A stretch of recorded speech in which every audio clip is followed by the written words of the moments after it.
দর্শক channel S A সবাইকে স্বাগত। আমি আছি এখন ব্রাহ্মণবাড়িয়া কসবা উপজেলায়। এখানে আমার পেছনে আছে পবিত্র রমজান উপলক্ষে রমজান মাসব্যাপী চমক বাজারে আসছি। এখানে ছাত্ররা এখানে একটা বাজারের ব্যবস্থা করেছে, যেটা ন্যায্য মূল্য এবং অসাধু ব্যবসায়ীদের সিন্ডিকেট ভাঙার জন্য একটা উদ্যোগ নিয়েছে। এখানে ক্রেতা বিক্রেতাদের সাথে কথা বলেছি, ওনারা জানিয়েছে কেনাকাটা করে তাদের অনেক ভালো লাগছে এবং সাধুবাদ জানিয়েছে। এবং আমরা দেখতে পেলাম এখানে পেঁয়াজ, রসুন এবং খাদ্য সামগ্রী অনেক কিছু এখানে আছে, নিত্য প্রয়োজনীয় জিনিস এখানে ব্যবস্থা আছে। তো এখানে আবার আমাদের কসবা উপজেলা নির্বাহী অফিসারের সাথে কথা বলেছি, উনি জানিয়েছে যে এই বাজার থেকে উনি সাধুবাদ জানিয়েছে এবং অসাধু ব্যবসায়ীর বিরুদ্ধেও ব্যবস্থা নিবে এবং ন্যায্য মূল্যের পরে দাম যদি বাড়তি হয় এই ব্যবস্থা। আজকে এখানে পবিত্র মাহে রমজানকে উপলক্ষ করে আমাদের যে ব্যবসায়ী প্রতিনিধিগণ, বৈষম্যবিরোধী ছাত্র আন্দোলনের প্রতিনিধিগণ এবং সাংবাদিক বা বিভিন্ন মহলে যারা এই পবিত্র মাহে রমজানকে উপলক্ষ করে ন্যায্য মূল্যে যে পণ্য বিতরণ বা বিক্রয়ের যে একটা ব্যবস্থা গ্রহণ করেছেন, আমি সবাইকে সাধুবাদ জানাই। আমি মনে করি যে আমাদের মাহে রমজানকে উপলক্ষ করে এই ন্যায্য মূল্যে যে সকল আমাদের নিত্য প্রয়োজনীয় দ্রব্যাদি আছে তারা এখান থেকে নিতে পারবেন। এটা সাধারণ মানুষের জন্য খুবই উপকার হবে। একই সাথে আমাদের যদি কেউ সিন্ডিকেট করে তাহলে তাদের এই সিন্ডিকেট ভেঙে যাবে এটার মাধ্যমে, এটা মনে করি। আর আমাদের যে আইনশৃঙ্খলা পরিস্থিতি যে বিষয়টা আছে, পবিত্র মাহে রমজানকে উপলক্ষ করে আমাদের যে মনিটরিং টিম, আমরা নিয়মিত একটা মনিটরিং করব যাতে নিত্য প্রয়োজনীয় দ্রব্যাদির দাম এটা জনগণের নাগালের মধ্যে থাকে এবং সরকার নির্ধারিত যে মূল্য দেওয়া আছে সেই মূল্যের মধ্যেই থেকে যাতে বিক্রি করে সেটা আমরা ইনশাল্লাহ নিশ্চিত করব। কোথাও কোনো অভিযোগ পেলে আপনারা আমাদেরকে জানাবেন। আমরা ইনশাল্লাহ নিশ্চিতভাবে যে ন্যায্য মূল্যে যাতে সবাই নিত্য প্রয়োজনীয় দ্রব্যাদি পেতে পারে সেই বিষয়ে আমরা পদক্ষেপ গ্রহণ করব। তো সবাইকে ধন্যবাদ। আলহামদুলিল্লাহ, আমাদের অনেক ভালো লাগতেছে, কারণ কসবার মধ্যে এরকম উদ্যোগ কখনো নেওয়া হয় নাই এবং আমি চাই যে প্রত্যেকটা উপজেলা এবং আমাদের সারা দেশে এইভাবে যদি উদ্যোগ নেওয়া হয় তাহলে সিন্ডিকেটটা ভেঙে যাবে।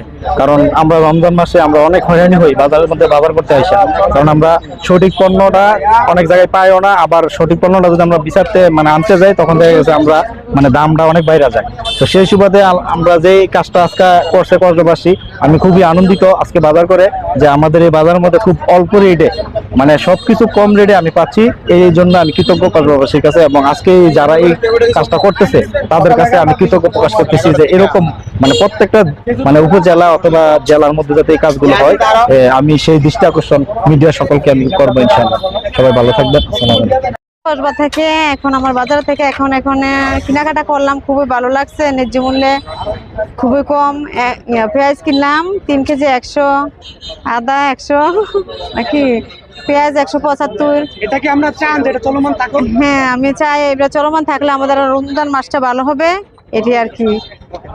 কাছে অনেক ভালো লাগতেছে, কারণ হেরা তো যে ন্যায্য মূল্যে ধরে বিক্রি করতেছে, অন্য দোকানে তার থেকে নিম্নে 50 টাকা 80 টাকা বেশি পাওয়া যাইতেছে, তারা এনে অনেক ছাড় পাওয়া যাইতেছে, ন্যায্য মূল্যে পাওয়া যাইতেছে। তারা এনে যেমন পেঁয়াজ, রসুন, আদা বিভিন্ন জিনিস ব্যস্ত আছে, অনেক সুবিধা আমরা সুযোগ সুবিধা পাইতেছি। যে একটা বাজার ন্যায্য মূল্যে বাজার করেছেন, এতে সুবিধাটা কি? আমাদের সুবিধাটা হচ্ছে আমরা প্রত্যেকটা সময় দেখছি বাংলাদেশের যে কোনো ধর্মীয় অনুষ্ঠানগুলোতে, ধর্মীয় সময়গুলোতে তারা একটা সিক্রেট একটা সাইলেন্টলি একটা সিন্ডিকেট তৈরি করে সারা বাংলাদেশে। যেমন একটা কসবাতে এখন তেলের একটা সিন্ডিকেট তৈরি হয়েছে, হঠাৎ করে এই বাজার থেকে তেল গায়েব, মাঝে মধ্যে পেঁয়াজ গায়েব, মাঝে মধ্যে নিত্য প্রয়োজনীয় আলু গায়েব হয়ে যায়, 10 টাকার আলু বাজারে 70 টাকা হয়ে যায়। এই সকল সিন্ডিকেটের বিরুদ্ধে আমরা তরুণ সমাজ, যারা ছাত্র সমাজ এবং বিভিন্ন রাজনৈতিক শ্রম পেশাজীবী সবাই একটা উদ্যোগ নিয়েছি কসবাতে, যাতে সিন্ডিকেটের কাছে কেউ কখনোই জিম্মি না হয় এবং আমাদের সাধ্য অনুযায়ী আমরা কি ক্রয় করে সর্বোচ্চ কম দামে কিভাবে ভোক্তার হাতে পৌঁছে দেওয়া যায় সেটাই একমাত্র আমাদের উদ্দেশ্য। আচ্ছা, আপনারা এই সংগঠনে কতজন সদস্য? আসলে আমাদের এটা কোনো সংগঠন না, আমরা হঠাৎ করে সবাই একত্রিত হয়েছি, বিভিন্ন শ্রম পেশাজীবীর মানুষ, ব্যবসায়ী, সাংবাদিক সহ আমরা এটা জনকল্যাণে কাজ করছি। জি, আসসালামু আলাইকুম সুপ্রিয় কসবাবাসী, আপনারা জানেন যে আমাদের কসবা উপজেলা হচ্ছে একটি বাণিজ্যিক কেন্দ্র, আমাদের কসবা পৌরসভার।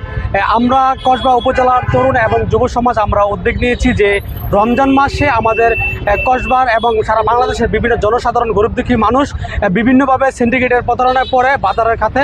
তো সেই সিন্ডিকেট যদি না করতে পারে কসবাতে, আমরা সেজন্য আমরা কসবা তরুণ যুব সমাজ আমরা উদ্যোগ নিয়েছি মাসব্যাপী রমজান মাস উপলক্ষে যেন সর্বশ্রেণীর মানুষ যাতে আমাদের সুযোগ সুবিধা পায় এবং আমাদের রমজানের যে নিত্য প্রয়োজনীয় জিনিসগুলো আছে সেগুলো যেন ওরা ওদের সাধ্যমতো পায়। আমরা এর জন্য মাসব্যাপী এখানে ক্যাম্পিং তৈরি করেছি ন্যায্য মূল্যের। ইনশাল্লাহ আমরা ইতিমধ্যে দেখতে পাচ্ছেন যে বাজারে যে সমস্ত অসাধু ব্যবসায়ীরা রয়েছেন, যারা তেল মজুত করছেন, ছোলা মজুত করছেন, ইতিমধ্যে রসুন, পেঁয়াজ, নিত্যপণ্য সামগ্রী যারা মজুত করছেন, সেই সমস্ত মজুতদারদের থাম্বুর চোখে আঙুল দিয়ে এই ছাত্ররা দেখিয়ে দিয়েছেন তাদের একটা প্রচেষ্টার মাধ্যমে অলরেডি গরিব দুঃখীরা স্বল্প মূল্যে বাজার থেকে নিত্যপণ্য সামগ্রী কিনতে পারতেছেন এবং সাধারণ মানুষের ক্রয় ক্ষমতার মধ্যে নিত্যপণ্য সামগ্রী তারা নিতে পারতেছেন। এই বিষয়টা দেখে আমার কাছে অত্যন্ত ভালো লেগেছে এবং এই যুব সমাজকে আমি উদারতা আহ্বান জানাবো, শুধু কসবাব্যাপী নয়, সারা বাংলাদেশ প্রত্যেকটা উপজেলাতে প্রত্যেকটা সমাজ থেকে যেন এভাবেই যুব সমাজ যেন জেগে উঠলে প্রত্যেকটা সমাজই যারা সিন্ডিকেট আছে, মজুদদার আছে, তাদের সিন্ডিকেটের কবল থেকে দেশবাসী রক্ষা হবে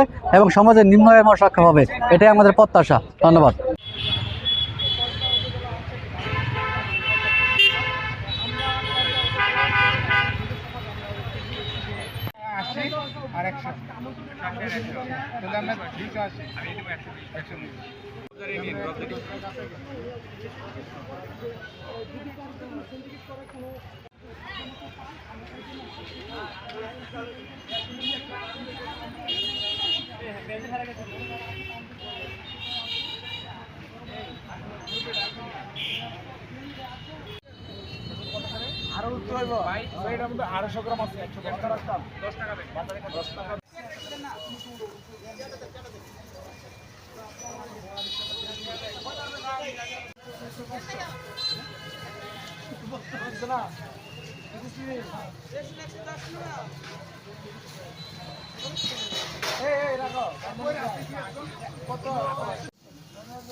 দেখতে চাই এখানে আমরা কিছু ক্রেতাদের সাথে জানতে পারলাম এখানে একটা সিন্ডিকেট এখন নাকি বাজারে তেল উধাও হয়ে গেছে, গায়েব হয়ে গেছে, এই ধরনের একটা কথা শুনেছি।